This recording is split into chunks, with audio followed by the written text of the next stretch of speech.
নির্বাচনের কথা বলি। যদিও নির্বাচন 12 ফেব্রুয়ারি শুরু হওয়ার কথা, কিন্তু নির্বাচন কিন্তু 11 তারিখ থেকে শুরু হয়ে গেছে। এটা আপনারা শুনলে অবাক হয়ে যাবেন।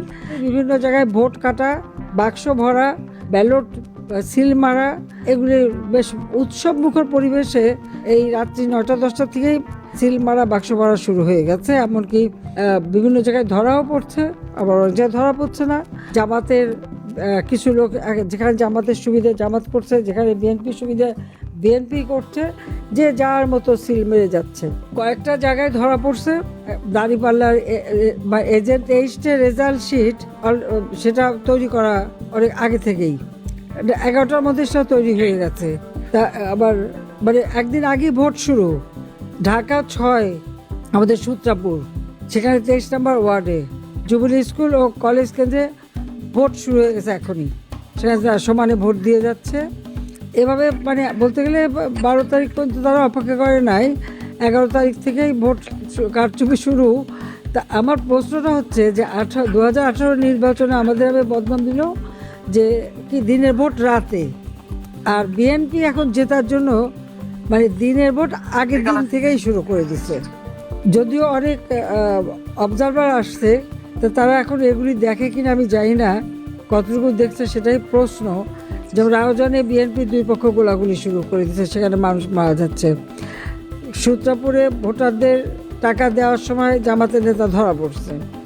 আবার এদিকে বিএনপি আর এনসিপি তাদের মধ্যে আবার ওই বুথ দখল নিয়ে এখন এই রাত্রেবেলায় গোলাগুলি মারামারি শুরু হয়ে গেছে। মানে কে দখল করে সেখানে নেবে সেটাও শুরু করেছে। এরকম মানে বাংলাদেশের প্রত্যেকটা অঞ্চলে এই মানে অবস্থার সৃষ্টি। সব নিউজ সব কথা সবাই বলতেও পারছে না, অনেক কিছু দেখছে, যেটুকু পাচ্ছে দিচ্ছে। ওরা আর অপেক্ষা, বিএনপি বা জামাত অপেক্ষা করে নাই, আমাদের বলছে দিনের ভোট রাতে, ওরা একদিন আগে থেকে শুরু করে দিচ্ছে। এই হলো ইলেকশন।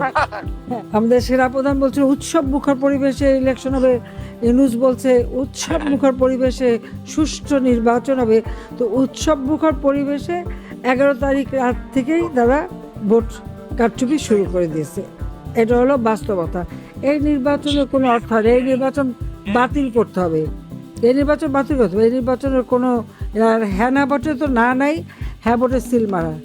কারাগারে থেকে ভোট আনতে গেছে, ওখানে মাত্র 7 জন না কজন ভোট দিচ্ছে, আমাদের কেউ ভোট দেয়নি, বলছে আমরা কেউ ভোট দেবো না। বিদেশ থেকে সিল মেরে, হ্যাঁ ভোটে সিল মেরে আবার পাঠিয়ে দিচ্ছে।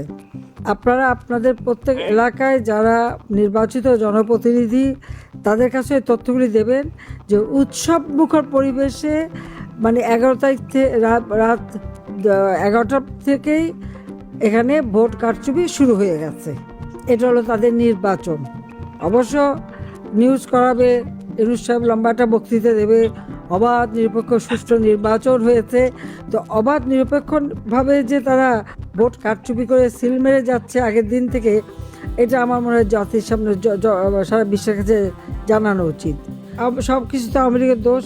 আমি বলছি আমাদের আন্দোলনও করার দরকার নাই, ভোট দিতে যাওয়ারও দরকার নাই। এখন পর্যন্ত এই আজকেও আমাদের ছাত্রলীগের একটা ছেলেকে পায় নাই বলে তার বাবাকে গ্রেপ্তার করে নিয়ে গেছে। আজকে মানুষের গণতান্ত্রিক অধিকার নাই, ভোটের অধিকার নাই। খাদ্যে নিরাপত্তা সৃষ্টি করেছিলাম, এখন পরে খাদ্য নাকি আমরা যে বলছি আমাদের উদ্বৃত্ত খাদ্যের দেশ, সেটা নাকি সঠিক না। আজকে উন্নয়নশীল দেশের মর্যাদা উন্নীত হয়েছিলাম, সেটাও করতে পারছে না। তো যাক, আপনারা সবাই ভালো থাকেন, সুস্থ থাকেন, আর দেশের মানুষের জন্য দোয়া করি, আপনার জন্য দোয়া করি। এই অনিয়মের হাত থেকে বাংলাদেশটা যেন দ্রুত মুক্তি পায়, এই দুঃশাসনের হাত থেকে বাংলাদেশের জনগণ যেন মুক্ত পায়, বাংলাদেশের জনগণ যেন শান্তিতে ঘুমাতে পারে, নিরাপদে চলতে পারে, পেট ভরে দুবেলা খেতে পারে, একটু সুন্দরভাবে বাঁচতে পারে। এটাই আমরা চাই। সবাইকে ধন্যবাদ। জয় বাংলা, জয় বঙ্গবন্ধু, বাংলাদেশ চিরজীবী হোক। খোদা হাফেজ।